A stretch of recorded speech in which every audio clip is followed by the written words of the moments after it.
মা বাবার ঝগড়া হলে ছেলে মেয়েরা কখনোই মাঝখানে ঢোকা উচিত না। কারণ মার হয়ে কথা বললে বাবা অসন্তুষ্ট হবে, আর বাবার হয়ে কথা বললে মা অসন্তুষ্ট হবে।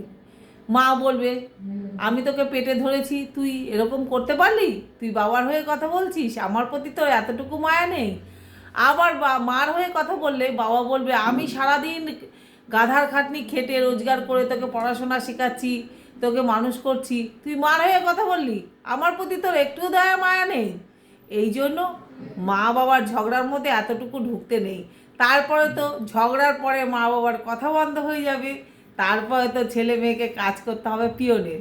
মার কথা গিয়ে বাবাকে পাস করতে হবে, বাবার কথা গিয়ে মাকে পাস করতে হবে।